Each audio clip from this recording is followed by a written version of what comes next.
الشيطان الرجيم بسم الله الرحمن الرحيم الحمد لله رب العالمين الرحمن الرحيم مالك يوم الدين إياك نعبد وإياك نستعين اهدنا الصراط المستقيم صراط الذين أنعمت عليهم غير المغضوب عليهم ولا الضالين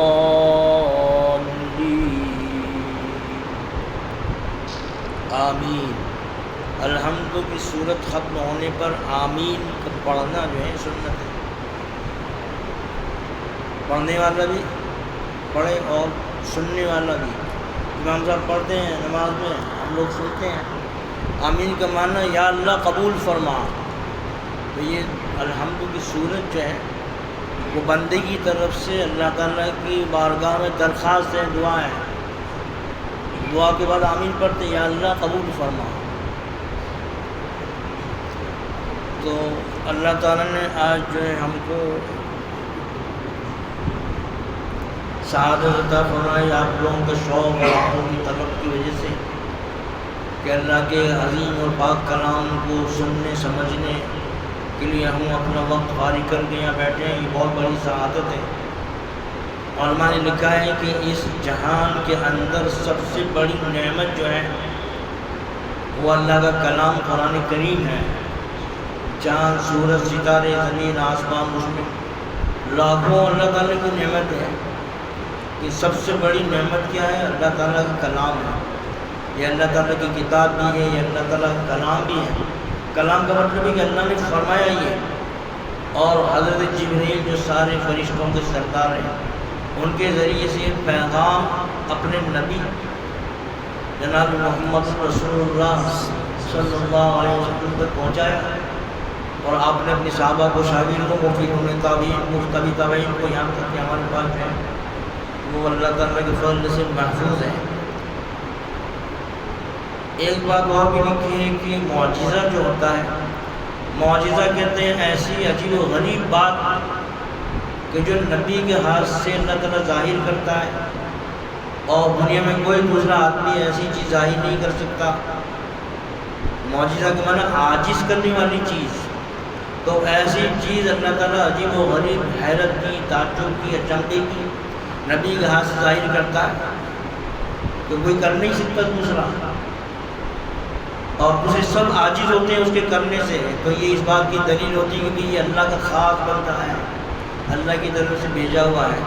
حضرت موسیٰ علیہ السلام کا معجزہ کیا تھا کہ لاٹھی رکھتے ہیں نا، وہ لاٹھی زمین میں ڈال دیتے اژدہا بن جاتا، اتنا بڑا اژدہا بن جاتا تھا کہ ایک جبڑا اس کا زمین پر اور دوسرا جبڑا فرعون کے محل کے اوپر،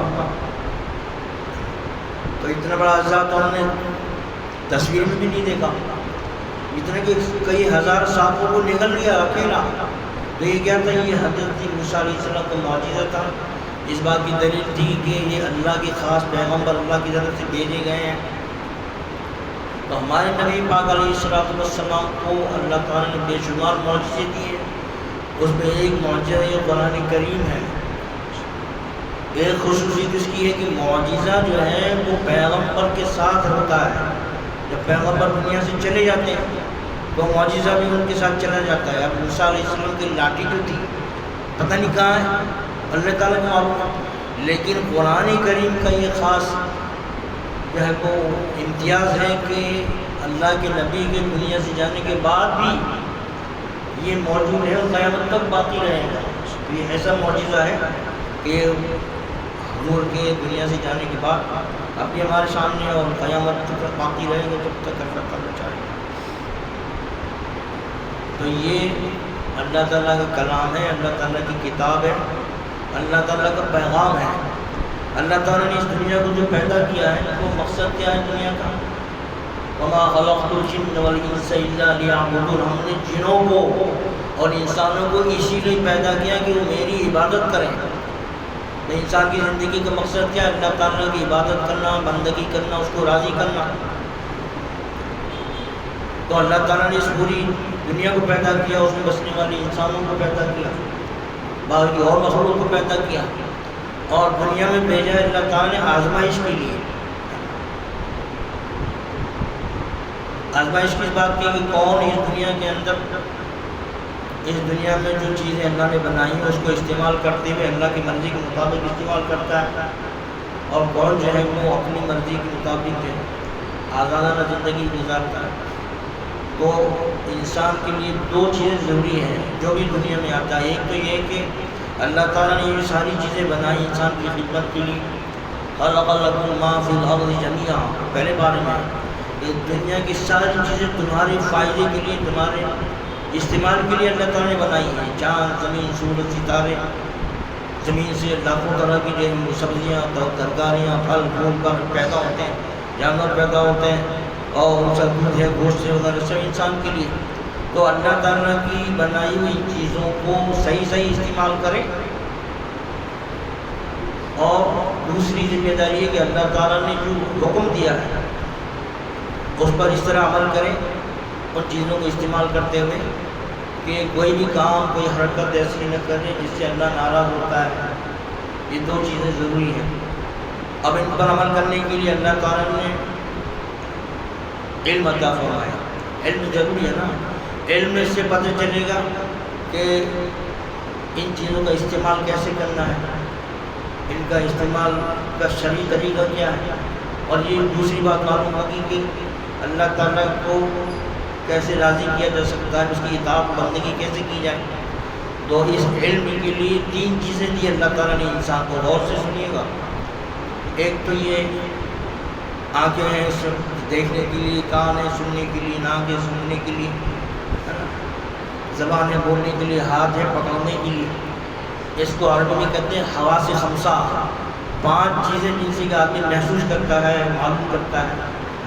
آنکھوں سے دیکھ کے معلوم کرتا ہے کہ اس کا رنگ سفید ہے، ہاتھ سے چھو کر معلوم کرتا ہے کہ نرم ہے، ملائم ہے، سخت ہے، گرم ہے، سرد ہے۔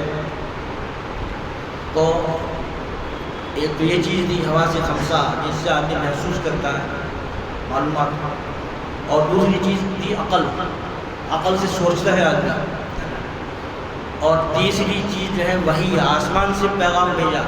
اب یہ تین چیزیں ہیں نا، اس کا دائرہ محدود ہے، ایک محدود دائرے تک ہی کام کرتی ہیں۔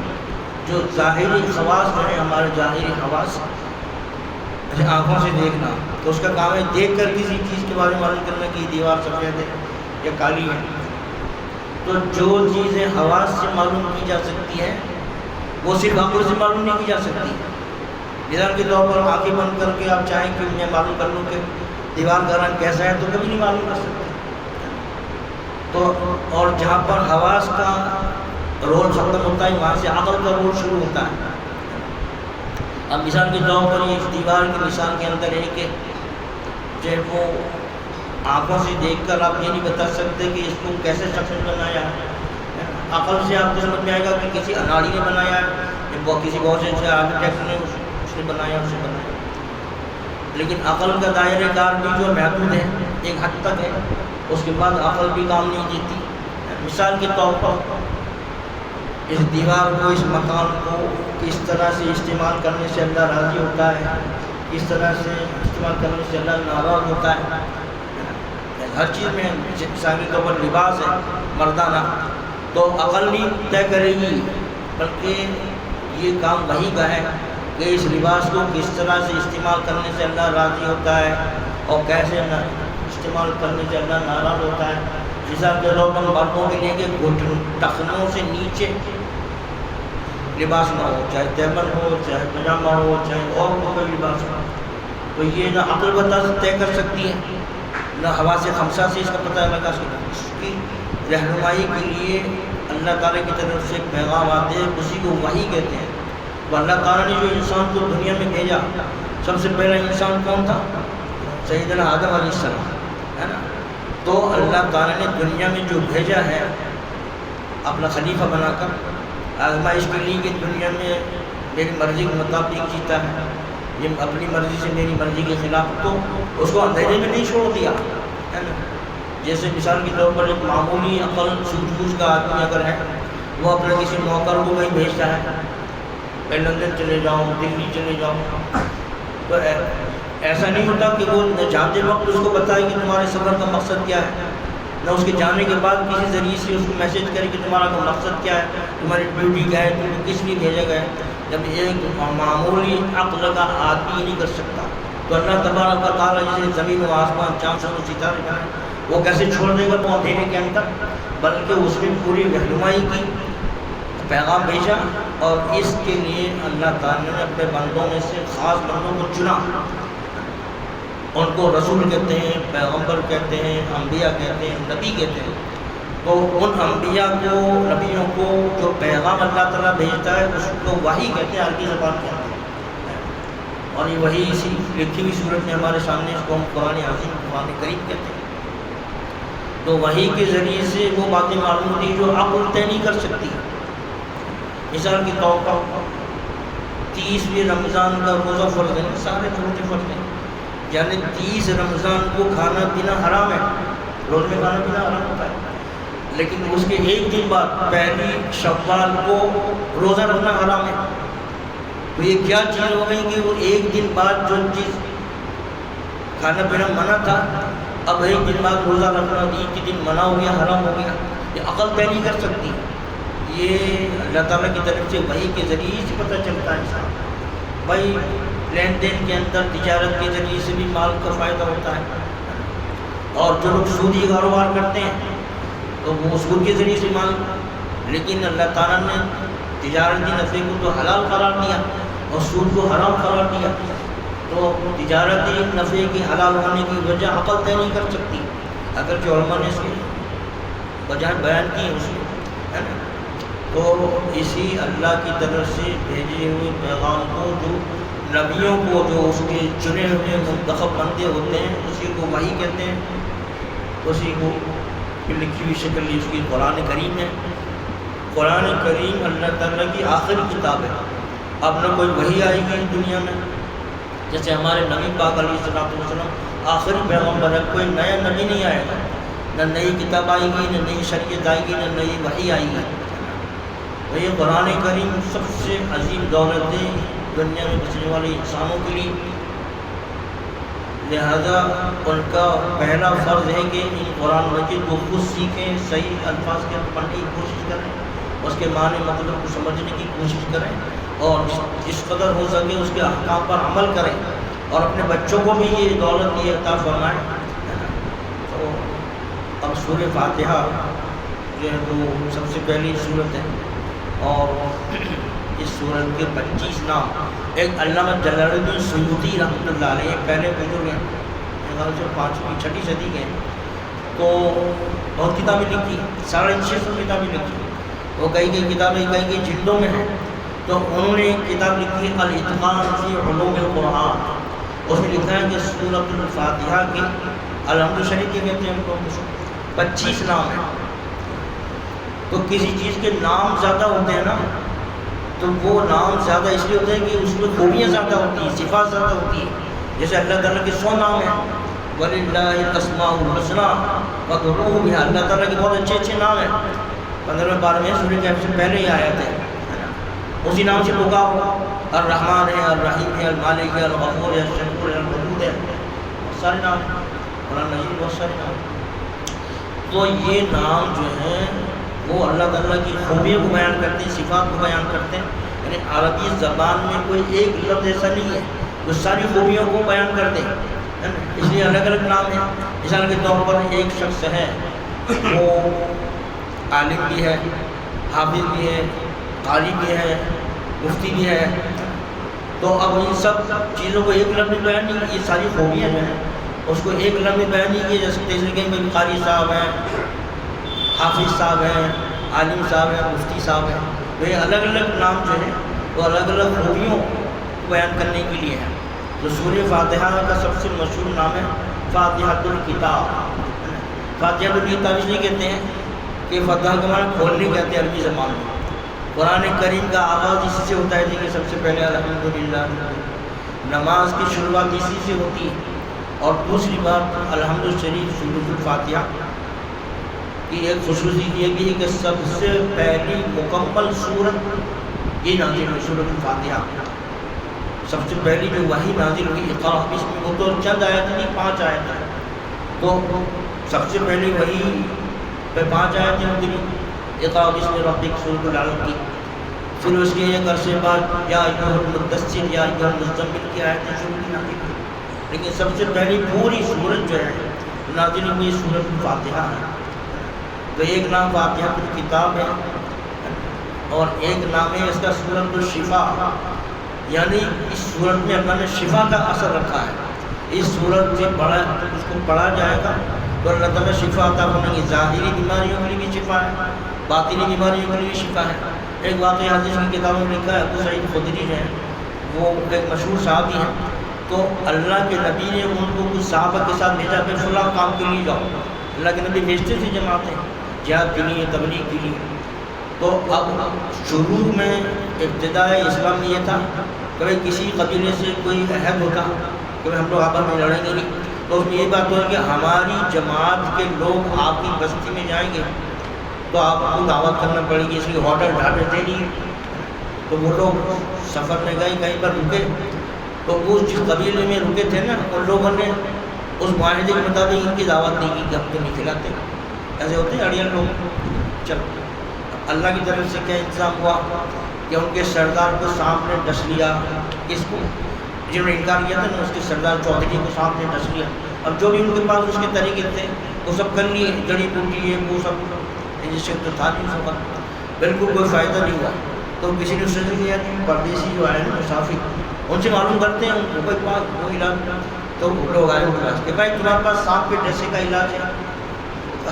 ابو سعید خدری کہا میرے پاس میں جانتا ہوں لیکن میں علاج نہیں کروں گا، اس لیے کہ تمہوں نے میزبانی نہیں کی ہماری. اللہ تعالیٰ نے میزبانی کا انتظام کیا.